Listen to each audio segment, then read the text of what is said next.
people, today we're making felted slippers with a sole.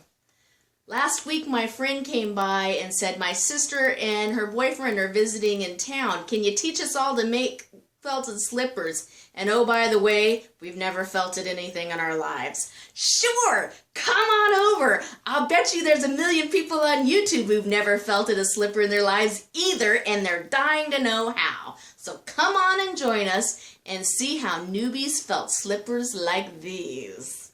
Ooh la la. To make this project, you're going to need about 4 ounces of wool, soap, a needle felt or a felting net. If you want to do the design, you'll need a needle felting needle. You're going to need some cobbler thread if you're going to do a sole, or if you're going to do any decorative stitching on top. The back stitching was actually elastic thread. And a lot of creativity and your favorite felting tools, so get ready, get set, and let's learn.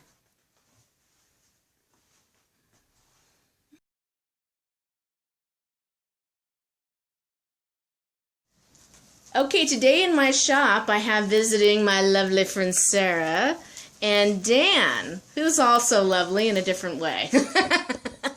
And Sarah is cutting out the bubble wrap for Dan's foot. Dan, can you hold up one of those feet? Okay, I want you to notice how much bigger that is than Dan's foot. Actually, Dan, set it down on the ground and we'll show it next to your actual foot. We need to make it 30% bigger than his foot. So, see, next to Sarah's little foot, that seems enormous, but so...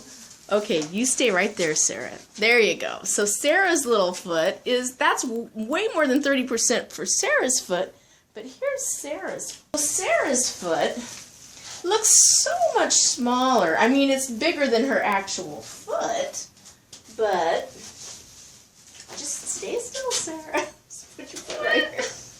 So Sarah's foot, this is bigger than her foot, but see how much bigger Dan's is.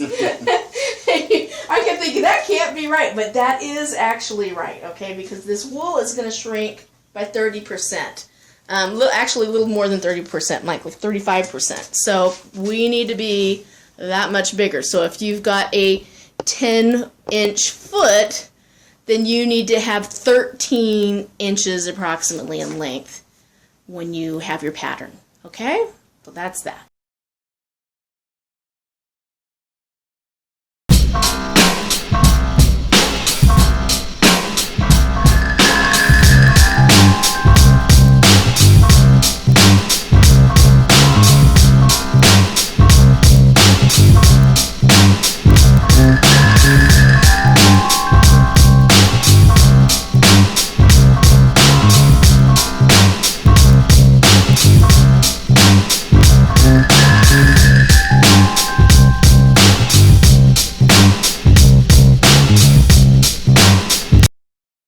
So Sarah was wondering if this was too short, and it's not, because, put that on there again, Sarah, because this, when you get it wet, it always wants to expand over the edge. It's kind of the problem that beginners have. They think that they need to, like, make it go way out here so that they'll have enough to fold over, and then what ends up, instead of folding over to here, it goes like way over to here because it expands when you initially felt it. So that is perfect. Cool. Yay! Yay.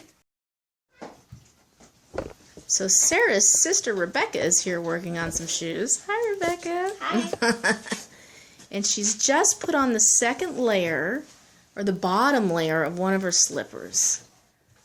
How was that for you, Rebecca? Pretty easy. Yeah.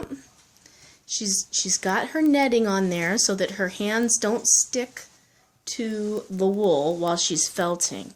Can you peel that off there a little bit and show them? You have to be... If you're getting to where your net is sticking into, your wool sticking into your net, you're going too far, so don't go that far. Perfect! Did you see how she picked it up? She's such a good student. Now it's felted, it's pre-felted. Let's go on to show them how you do your next section. Now this is the trickiest part here, people. Do you see what she's doing? How she's taking that extra bit? Alright. So she's got that. She's going to do a little pinch test. Make sure it's all felted and it's all picking up. So now she can wrap it around to the other side. See how there's the felt part there, and then there's all that. No, don't pull it. Well, you're right. You did need to pull that much. You're right. She's pulling it. She's spreading it. She's gently putting it over just to stick on. And already automatically wants to stick on because it's wet and it's so wispy. That's when you know you're doing an awesome, awesome job. Okay, so we have Dan's shoe. He's been doing a great job. I left to go pick up, and I came back and found that he'd made all this whole foot enclosure, which is fantastic. But I want to zoom in over here. Do you see how he's getting a little bit of fold right here? This area, while it's not a problem right now, could become a problem in other layers. So what we want to do is pull all that apart. So if you can sort of rough that up, Dan, and even maybe you might even consider pulling some of it off and making it shorter, then that's going to make your felting process down the line a lot easier. Because what can happen is you can get a big chunk that just will not felt. It just becomes a flap on your shoe, and it drives you nuts. And sometimes you can incorporate that into your design, and you'll be like, yay, it was a happy accident. Sometimes you're like, I hate this. So if that's not what we're going for by design right now, I just want to teach everybody how to fix it. How does it feel, Dan? Gooey. Gooey? Do you like it though? Oh, sure. Yeah, it's a very unusual feeling, isn't it? It is. Yeah, very soft. And so both Dan and actually everybody here is doing this for the very first time today. We'll walk over and check on Sarah. Okay, so Dan has something to share. It's much easier to use your whole hand and do a light touch to connect all the fibers rather than kind of pressing it out like this. Like it was Play-Doh or something? Yep. It makes it a lot easier. It goes a lot faster. Yeah. And when it's faster and it's happening, it's probably like way more fun. Yep, definitely. Otherwise, it could get frustrating. Yeah. Yep, so just water and soap and light hand in the beginning. Now we're kind of at the stage, Dan, where you can start putting on your color, and soon we'll be at the stage, Rebecca, where you can even needle felt a design. When we want to needle felt before you do any rolling, or else if you try to do it after the rolling, it won't stick. Okay, so we're putting on the color after we've done 2 layers of the white. Now you could go all white, or you could, choose to use all the same type of wool, but we're just doing this because we want to. And what she's doing is she's spread out her roving. So when your roving comes to you, you might be using roving, you might be using batting. Roving is this stuff. It comes sort of like a snake looking. And you kind of have to spread it out. And I want you guys to notice how she's grabbing it. When she grabs it, she's really keeping it all spread out. It's nice and fine. And she's laying it on there, and she's crisscrossing it. So if you'll notice, the fibers are going up and down on the first layer, and then they go 90 degrees at the other layer. And that kind of needs to happen in order for it to fully tangle and make a solid fabric. Just trust me, it won't work otherwise. Now with batting, that process has already happened for you by the mill. So that's why it's so much faster. But sometimes you cannot get colors in batting. Now you will be able to get batting in colors if you go to my shop, because I'm going to have Bergschaft wool that is naturally colored and it is already in batting. So that will be fun, but it is more expensive than roving. So if you want to save a buck, you can get roving in different colors, but it's not going to be that much more.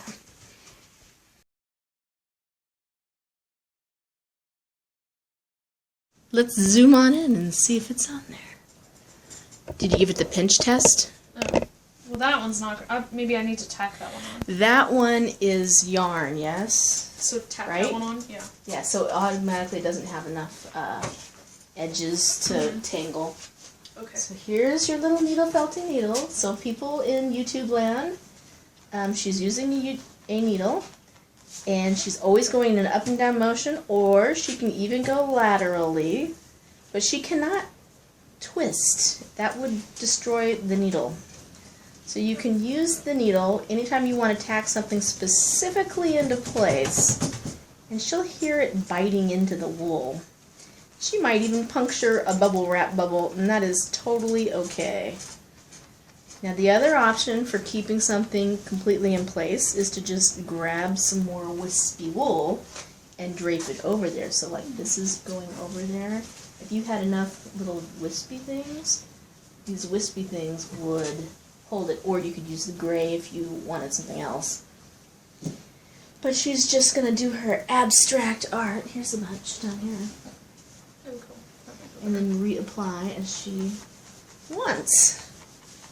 And that's how you would put in a design. But you always want to put the design in before you start rolling, which is called fulling, when you're shrinking your wool.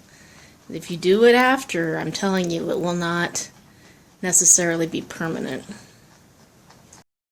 Okay, Sarah's about to start rolling. She has her textured rolling pin, her ruble. If you don't have a textured rolling pin and a ruble, just roll it around whatever you have. It's just that the texture makes it faster, and those teeth on the ruble, show them the ruble real quick. The teeth grabs hold of her felt so that it's not sliding all around. Now, whatever direction you roll in is the direction that it's going to shrink. Okay, all right. So, Sarah, can you hold up your thing after you've been rolling it for a while? Hold it flat like that. So it's starting to curl. It's starting to curl because the resist is underneath there, and this wool is pulling on the resist. So we know that it is ready to unlock the secrets. Well, we might actually want to go a little bit more and roll it this way now. Because people, whatever direction we roll it in is the direction that we're shrinking it in. So let's just check on your template. It's quite wide. Oh yes. Let's roll a little bit. Let's do 50 rolls this way, and then we will cut it open. And we'll take out our template, and we'll start fitting it, forming it onto. Yes? Do I need to 50 rolls this and then move down there, or just 50 rolls? You know, 50 rolls. When you're pressing all your weight on that ruble, it'll equally distribute it across this thing. At this stage, she's getting tired, and so we're going to say our mantra, which is, look at the camera, I am awesome. I am awesome. Therefore, I wear awesome shoes. Therefore, I wear awesome shoes. We're just checking to see how much further she has to go because she's getting tired now. It's been, how many hours have we been doing this? I don't know. Countless. I think you came around 10. I want to say around 10, and it's about 2:30 now. We took a break to pick up kids and stuff like that, but, you know, because we're moms. But this is how, now, this is her actual size of her foot. So she's got a little bit to shrink, and we want to try to get it as close to the actual size of the foot before we cut it open, because massaging it with your hands is a very slow way to shape your shoe. And we're going to do it on her foot. We don't have a foot last for her size foot, so we're going to use her foot as the last, and it's going to feel fantastic. I promise. Okay.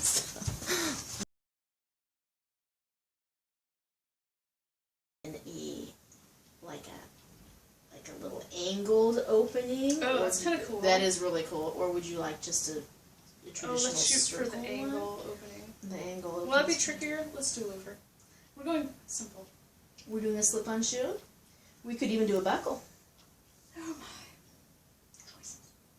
Maybe we should do a buckle and it'd be sort of like a Mary Jane. That'd be cool. Then we could put a cute little button on the side. You could make a button because she's a potter.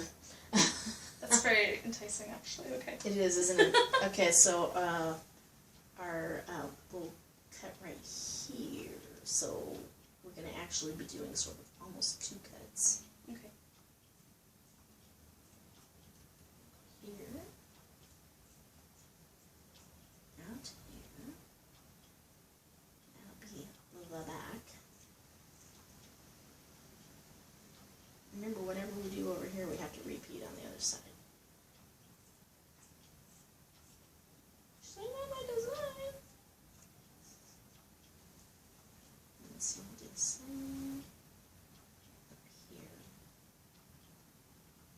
that's gonna be super cute. You can even put Velcro there. I guess we can cut right there.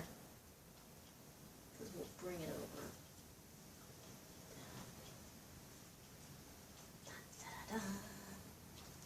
Dun, dun, dun, dun. I'll let you go as far as you want. This is your toe, so Okay. just probably just like that. In a rounded thing or a Yeah, point? let's do around it. Yeah, let's keep it rounded. Make your foot look super cute. Oh my goodness, that's gonna be so adorable. So we take out the resist, and now you're gonna start shaping it. So you never actually felted this part because this has always been against the resist. So you want to put a little bit of soap in there, and you're gonna start to sort of shape it to be foot-like. But oh my gosh, I'm kind of loving that already. Isn't that gonna be cute? We might have to open this hole a little bit. I don't know. We'll see.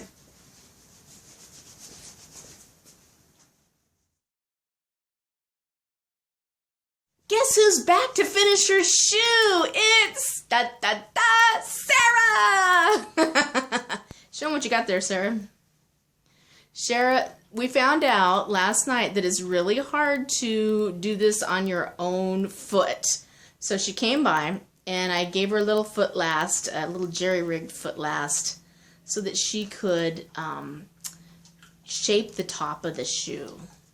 Now, if you don't have a little foot last, make something, okay? Just get something hard. Actually, you can put your foot in a stocking, cover it with, duct tape, cut it out, and then fill it up with something hard, and then reseal it. Like it could be beans or rice or whatever.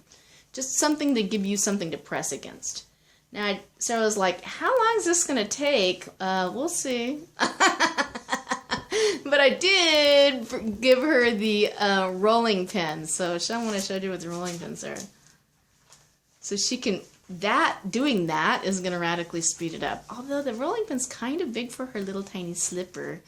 But, oh, you know what we could do, Sarah? Oh, but that would be for shrinking the bottom of your shoe, not the top of your shoe. the tiny foot. A lot of times I put that on that stand that's behind you. Look over there next to the wall. You see that foot that's on there? Yes. A lot of times I stick them up there, but I work on the sole of the foot that way, and that's how it shrinks the length of the thing faster. But yeah, you're just going to have to massage that with your tiny... Just go back to the fingers. Yeah. Sarah's a potter, so she's going to make me some little tiny handboard things, hand washboards, and that would be really good for that. A little washboard. Oh, you know what? Bubble wrap would be good. Oh, okay. We'll give you some bubble wrap. We decided that we were too lazy to to felt it exactly down there to make that circle tighter, and then we came up with a better idea. What is it, Sarah? We're actually going to do some ruching. So we are going to gather this in together with this cobbler's thread, and then pull it tight so it has a nice decorative bunching. Yeah, so let's kind of, can you show them that when you squeeze it with your fingers? Oh. Kind of what that's going to look like. I mean, we'll show them. Okay. So I put the knot that we tied in the cobbler's thread on the inside, and if that turns out to be irritating, we'll be able to felt over it or melt it a bit so it doesn't bother my foot. And we're just doing a basic running stitch. Okay, you got to move your other hand, though, because nobody can see. Yeah, there we go. As I learned the art of filming.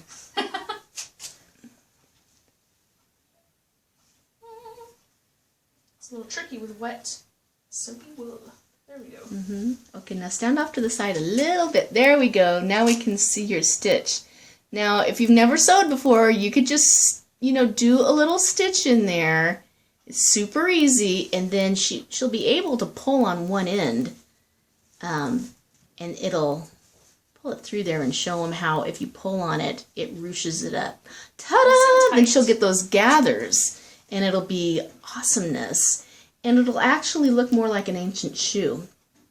Which is cool because Sarah likes to go to hippie reenactment things. Right?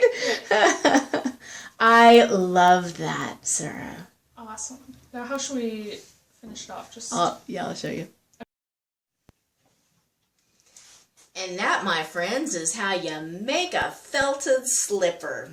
Hey, if you like this and you find this helpful, please give it a thumbs up. Also, don't forget to subscribe and click that bell notification if you want to be notified anytime I upload a new video. New videos come out every Thursday, so keep that in mind. And if you need anything, go click over there onto my shopping cart, and it'll take you directly to my Wool Envy shop. Hey, thanks for stopping by. I love learning with you. Bye.